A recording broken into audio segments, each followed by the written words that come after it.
Mina Kovacs had always loved how train carriage roofs whispered secrets at night.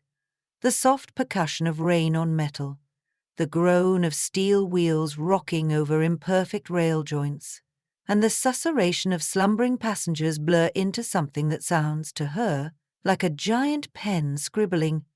She sat alone in an upper berth of wagon-lit 27. One lamplight glowing gold against red velvet curtains. Outside, darkness rushed past the window in endless reels. Inside, here in the thin, private cone of light, Mina worked. As usual, she travelled with 3 notebooks, one gridded for finished crosswords, one lined for clues and theme ideas, and one blank, in case problems demanded diagrams or mind maps. Tonight she was reviewing the signature puzzle she'd just sold to Nemesis, the posh Sunday magazine that loved hiding secret messages beneath ordinary grids. She called this puzzle the Sultan's Cipher, a wink to her destination, Istanbul, where she would speak at a small conference of cruciverbalists. She hunched over the grid, murmuring each clue. In her puzzles, a correct answer mattered only half as much as how it intersected with others, how the letters stacked and braided. For this special commission, she'd embedded a meta-puzzle. If you took every 4th letter of the across answers, read top to bottom, they spelled a single line. Mina had already checked twice. Still, the habit of final verification sustained her. Edelvergi blue monarch. Eterna shaldus now. She inhaled. That didn't read like a wink. She had thought the phrase she'd typed weeks earlier felt delightfully melodramatic. Deliver the blue monarch at Edirne or she dies. But tonight there were subtle changes. Edirne, not her original Edirne station. And Shastis now, instead of her more theatrical she shall die. The differences were so slight Mina almost missed them, except the replaced words shrank the message to exactly 42 characters, a perfect multiple of 7, an elegance she'd have applauded if she were the author of it. But she wasn't. She flipped to her laptop. There sat the PDF she'd emailed Nemesis, a digital fossil she could not alter. It contained her original, longer sentence. Someone had tampered with her grid after submission. "How?" she whispered, the train chanting steel replies beneath her feet. At that moment a brisk knock hit her compartment door. She slid it open to find Kemal, the night conductor, tall, not yet 40, meticulous moustache, epaulettes gleaming. Normally he greeted passengers with a tilt of the head and polite Turkish, but tonight his forehead shone with sweat. "Madame Kovacs," he said, eyes flicking behind her, as though fearing eavesdroppers. "Is everything normal?" "I haven't yet decided," she answered honestly. His gloved hand produced a folded sheet of crisp ivory paper sealed with blue wax. "Someone asked me to give you this?" "No," he corrected himself, voice quavering, "to show this to you. I'm to keep it after you read. They said you would understand, and that I must follow its instructions." He swallowed. "They also said nothing must disturb carriage 26 before dawn." Mina stepped aside. He entered, shutting the door. She cracked the seal and unfolded the paper. A single sentence, printed in clean serif type. "Deliver the blue monarch at Edirne, or she dies. Now." The wording matched her revised hidden message exactly. "What is the blue monarch?" the conductor whispered. "And who is she?" "Believe me, I was about to ask you," Mina muttered. "You didn't see who gave this?" "Someone slid it beneath the staff door during the previous stop in Plovdiv. A child's silhouette, maybe a girl, wearing a raincoat." "There's no child on board," Mina said. "This train is almost empty. It's October, off-season. We have, 15 passengers? 17 counting you." Mina's puzzle instincts thrummed. Crosswords taught her how words locked. Trains taught her how people did. Compartments were clues, corridors, the cross-reference. Whoever delivered a threat aboard a sleeper train counted on sealed doors, on heavy snoring, on how the darkness blurs oversights. She and Kemal leaned over a mini-map of the train he'd unrolled across her bunk. 8 passenger carriages, numbered 21 through 28, staff, baggage, and a generator car beyond. Mira resided in 27, carriage 26, which the note warned to leave undisturbed. Housed 6 compartments. Kamal ticked off their occupants. 26/1 Professor Stoyanov, Bulgarian historian, travelling alone, mild arthritis, cane. 26/2 Mrs. Gita Bedi, Indian gem buyer, heavy cases, talkative. 26/3 Dr. Ryszard Nowak, Polish entomologist, carrying specimen cases. 26/4 empty. 26/5 Mr. Faruk Demir, Istanbul banker, accompanied by his daughter Ayishta, aged 9. 26/6 empty. Mira pointed. We have a child. Ejects. Does her father know she's threatened? Kamal spread his palms helplessly. He is asleep, and the note warns no disturbance. Sweat slicked his brow. They threatened my family by name if I disobeyed. How could they know my wife's name? Mira's mind reeled back to the grid that had been altered. She saw the puzzle like an overhead rail map, clues branching, letters switching tracks. Someone had access to her file and to intimate conductor details. Too many coincidences for comfort. Okay, she said, adopting the calm cadence she used when explaining cryptic clues to anxious beginners. This threat references a blue monarch. The note reached me because the source knows I'll recognize it. My hidden message was changed. Somebody on this train has both the file and this ransom plan. Kamal gripped a seat back. But how do we? She lifted her notebook. We do a crossworders trick, we cross-check. She studied the passenger list again. Historian, gem buyer, entomologist, banker, and daughter. Only one occupation screamed connection to a phrase like blue monarch. In entomology circles, blue monarch refers to a Morphocyprus hybrid bred illegally, she said. Rare, bright cobalt wings with white margins, worth fortunes to collectors. She remembered reading a press article months earlier. A specimen vanished from the Warsaw University collection in August. There's a reward. Dr. Nowak, Kamal breathed. He boarded at Rus with 3 specimen cases. Maybe carrying the butterfly, maybe it's thief. Or maybe it's our ransom target. Mira tapped the map. Compartment 26/3 sits between the bankers and 2 empties. An ideal spot to stage intimidation. Wall to wall. Kamal shuddered. We must tell security in Edirne. Edirne is 2 hours away, she replied, and if the kidnapper's time frame is now, Icy could be in danger long before Border Patrol arrives. She folded the ransom page carefully. We need facts. You want to go into carriage 26. They forbade that. They forbade disturbance. Investigation is cerebral, she said with a small, humorless smile. We won't wake anyone. We'll gather letters, not noise. Kamal looked unconvinced, yet followed. They crept out the corridor, shoes whispering on carpet. Passing compartments, sleeping faces, glimpsed in half-lit intervals. The world felt like pages of a flicker book. At door 26/3, they paused. A soft rustle came from within, as of insect wings brushing cardboard. It could simply be ventilated specimen boxes. Kamal slid open the spy hatch. Orient Express cars retained such archaic features, and peered. Empty bed, he mouthed. Mira peeked. Indeed, Dr. Nowak's bunk untouched, suitcase open, and a large butterfly net lay across the duvet, torn diagonally through its mesh. A smell of crushed camphor hung in the air. They eased the door and entered. A reading lamp glowed dim. Perhaps he'd left in a hurry. Mira rifled the suitcase. Shirts, a Polish passport, insect pins, glassine envelopes, carbon dioxide cartridges, no living specimens. Yet inside a small stasis chamber, essentially a chilled lunchbox, she found an empty pin slot and a label, Morphocyprus X Doneus plexipus, blue monarch. Venom. So the butterfly was here, she whispered, and is now gone. What about the professor? Kamal asked. If he's innocent, he's panicking somewhere along the corridor. If he's guilty, he's staging misdirection. Mira considered the torn net. I don't see blood or signs of struggle, but the butterfly is missing. A theft inside a theft. They returned to the corridor.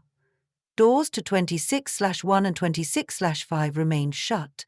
From behind 26/5 came faint murmuring. Children's television in Turkish? Strange at this hour. Kemal's jaw tightened. AC likes late-night cartoons. He reached for the knob, but Mira stopped him. You'd break the kidnapper's rule. She leaned into the door, tuning her ear. The voices weren't a cartoon. They were recordings, looped dialogues with canned laughter. Someone had left a tablet playing to suggest occupancy. Fake sound, she whispered. She tried the knob lock from outside. She produced a penknife from her bag, puzzle creator's own nimble tools. A minute later, the latch clicked. Inside, the banker's compartment lay deserted. No father, no daughter, just tablets chirping comedic chatter on the bunk. The window, however, gaped open. Damas on a moving train. But the Orient's antique windows allowed it. Night wind roared through, ruffling children's colouring books strewn across the seat. Kemal's knees buckled. They'd gone drag out the window. The train was now crossing low Hungarian plains, outside only fields. Maybe could be. Not gone, Mira said, pointing to the ventilation grill near the floor. Fresh scuff marks marred the paint. Someone pried this panel open, child-sized. She knelt, shining her phone's torch. The vent opened to a crawl space running under the carriage, a scrap of satin snagged on metal, a ribbon from Ix's braided hair. Hidden, not removed, Mira whispered. Smart. The kidnapper didn't want to risk transporting a hostage between cars. They stashed her where searchers can't reach. Kemal exhaled shakily. So she's alive? But where's her father? Let's find out. They backed into the corridor and almost collided with Dr. Noack. The entomologist looked frantic, round spectacles askew, white hair wilder than its combed memory from earlier. My butterfly, he barked, before noticing Mira, then the conductor. Oh, good, you're here. You must help. Someone stole— We know, Mira interrupted. The Blue Monarch, sit. She gestured to a folding corridor seat. People's lives depend on clarity right now. Noack complied, trembling. I found my net, sliced, my specimen gone. I heard a child's voice earlier. I checked next door. Mira, Demea's cabin, no answer. I thought maybe. Say, Mira knelt. Did you mention to anyone you were transporting the Blue Monarch? Only the customs officer in Ruse. And, earlier tonight I chatted with Professor Stoyanov over dinner. Academic small talk. He studies Ottoman postal systems. He admired the iridescence through the case window. I warned him it's priceless. Mira filed that. Professor Stoyanov. Arthritis cane. She turned to Kemal. Let's check compartment 26/1. We must proceed quickly. Time is a variable, but letters are constant. They advanced. Mira opened Stoyanov's door gently. The historian lay in lower bunk, eyes closed, mouth slack. Too slack. She touched his neck, pulse steady, though breathing heavy. On the bedside table sat a porcelain teacup, half drunk. A faint almond smell floated up. Drugged, Kemal said. Bitter almond cyanide? No, cyanide kills quickly. Could be amygdalin or laetrile from apricot kernels, complicates respiration, induces sleep. Mira inspected a syringe cap on the floor. Sedative, likely. Also on the table, a folded pamphlet of the Istanbul Museum of Natural History and a calling card, Dr. Selin Arslan, curator, Lepidoptera. Stoyanov had circled a phone number and scribbled, delivered to her personally, blue variant. So the professor wanted to buy or broker the butterfly. Maybe he hired someone to obtain it, or maybe insisted on middlemen. Mira's thoughts clicked. The banker father had money, the professor had contact, the entomologist had specimen, the ransom wanted monarch delivered at Edirne. But who orchestrated kidnapping? We still haven't found Mr. Demir, she muttered.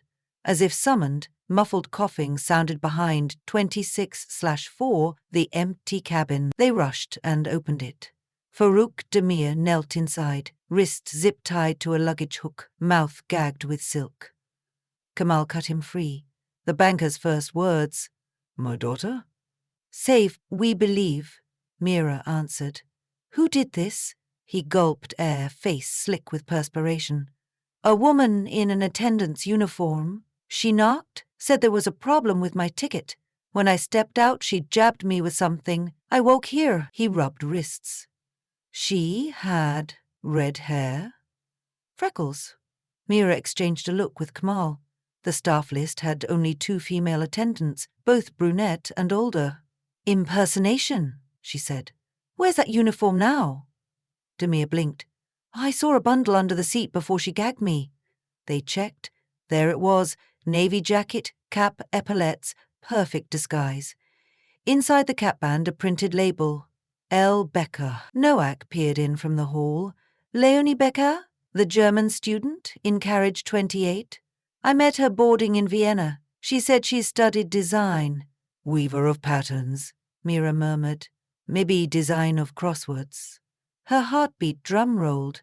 She recalled the small talk at dinner, a ginger-haired girl in the far corner, scribbling in a pocket puzzle book, alone. Mira had thought, always nice to see youth solving. Kamal thudded toward carriage 28, but Mira caught his arm. "Be careful, she's desperate, maybe armed. And the butterfly plus hostage grants leverage." "Then what do we do?" he hissed. Mira looked down at her notebook of grids, rows, and columns that required harmony. She needed to construct a scenario where every variable fit. And trains, like puzzles, permitted only so many possible states. She wants the monarch delivered at Edern. That means she intends to disembark with both butterfly and child some point before border guards inspect passports. She might bail earlier, at a rural sighting, but we haven't stopped since Plovdiv. Mira glanced at her watch. 45 minutes to Edern. "Suppose we give her what she wants," she said. "We can stage a controlled exchange. But we need the butterfly." Noack spread his empty palms. "It was in my case." "Unless Leonie removed only the label to mislead us," Mira said. "Is your storage box heavy, as before?" He waited. "Yes." "You think the monarch's still inside?" "Criminals love misdirection." Mira smiled grimly. Crossword principle, the obvious misleads. They inspected the chilled box. Under empty pin rows lay a false bottom. Beneath foam nestled a small transparent capsule. Inside, the butterfly flitted weakly, wings shimmering cosmic blue. Noack gasped. "She removed the net and label, so I'd assume theft." "She'd bank on your alarm, hiding her involvement," Mira said. "But why hide the insect where you could discover it?" "Because I might not," Noack said sheepishly. "I rarely tamper with foam insects en route." He rubbed his temples. "So, she still needs to extract it? To do so safely, she needs you, the entomologist," Mira realized. "Hence using you as courier to Ederne." Kamal swallowed. "And the child is leverage."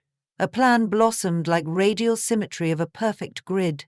Mira explained rapidly. 10 minutes later, Leonie Becker opened her compartment to find the conductor trembling, with a sealed cooler in his hand. "It is time," Kamal said. "I was told to bring this by the puzzle lady. The father and insect man are secured as you ordered." Leonie's freckled face flushed with triumph. "Good. You have verified the message." "Yes, letter for letter." He nodded, showing her Mira's notebook where the crossword's hidden sentence shone, circled. "Please, let the girl breathe. She must be frightened. Spare me." Leonie waved him inside. As she sat on the floor beside a pile of blankets, wrists tied but otherwise unharmed, a butterfly pre-dumped a bandana covering her eyes as blindfold, the capsule containing the blue monarch lay on a fold-out table under an Englepoise lamp. Leonie's red hair glowed like danger itself. "Place the box there," she ordered. She held a syringe. "Sedation cartridge," If the insect struggles in my jar, it might tear its wings." "You risk killing it," Kemal said. "I studied this," she replied briskly. "I studied everything. My parents were collectors. Trophies mattered more than children." Her eyes flashed. "They'll pay €500,000 to get this butterfly for their private menagerie, and I'll force them to invest triple in conservation funds, or the press will learn what they buy." Kemal's eyebrows arched. "So, this is activism? Call it revenge?" She approached the cooler, then paused. "Open it, conductor." Hands shaking, he lifted the lid, revealing only ice packs and a single crossword folded inside, blank grid outward. Leonie frowned. "What's this?" A voice behind her answered. The across answers intersect the down in surprising ways. Mira emerged from the corridor, accompanied by Professor Stoyanov, groggy but upright, and Dr. Nowak. Both held lengths of rope. Leonie spun, syringe raised. "Stay back!" IAC whimpered. Mira raised both palms. "You're brilliant, Leonie. You broke my file, rewrote the meta. But you miscounted letters. Shesdes now is 10 letters, not 9. It breaks the 7-square symmetry of the hidden layer. Sloppy. You rushed." For the first time, Leonie faltered. You also overlooked the principle of cross-checking. Solids require confirmation across and down. When you removed the monarch, you impacted only one variable. The foam's weight contradicted your story downward." Leonie's eyes flicked to the capsule still on the table. Kemal edged subtly between her and IJ. "I know what collectors do," she said hoarsely. "No living creature deserves to be mounted. The Demirs are bankers for smugglers, the professor is their broker, the entomologist their unwitting courier. I forced them to reveal themselves." "Yet you threatened a child," Mira replied gently. "Your puzzle had too many unchecked squares." The syringe wavered. "I never intended harm. She's safe. Prove it, untie her." Leonie's shoulders slumped. She laid the syringe on the table and stooped to free Ashish. The girl fled to Kemal's arms. Nowak stepped forward. "Miss Becker, if your goal is conservation, there are lawful avenues. This specimen is sterile, hybrids often are, no scientific value, but its story can highlight trafficking." He held up his phone. "I can call the Warsaw Zoological Society this instant and guarantee a press release." Leonie swallowed, red hair falling like curtains across her face. "And the collectors?" Mira gestured to Stoyanov. "The professor will face questions. The Demirs, too. International borders frown on kidnapping and smuggling. You, of course, will answer for tonight, but there are prosecutors who respect motive." She paused. "Help us complete the grid now, and the story yields fewer black squares." Leonie closed her eyes. After a long inhale, she nodded. The rest unfolded quietly. Asia May reunited with her father, who embraced her with newfound humility. Border police boarded a Dern, and Kemal, regaining steadiness, escorted them compartment to compartment. They confiscated the blue monarch, the syringe, the forged conductor uniform. Leonie surrendered without struggle, requesting only that the butterfly be placed somewhere with real air and real flowers. Nowak promised it. Hours later, the train rattled along the Thracian plain toward Istanbul. Dawn peeled orange across horizon lines. Mira sat once more in her berth, pen dancing over squared paper. A fresh grid bloomed. Its theme, second chances. She hid a new message, helping hands can heal harm. She smiled, imagining a reader far away discovering it on some lazy Sunday, far from midnight rails and whispered threats. Kemal knocked, this time smiling. "Madame Kovacs." "Coffee?" He produced 2 paper cups. She accepted. The roof still whispered secrets, but tonight's had been solved. Trains and puzzles share a rule. Every night's journey ends with morning's answer.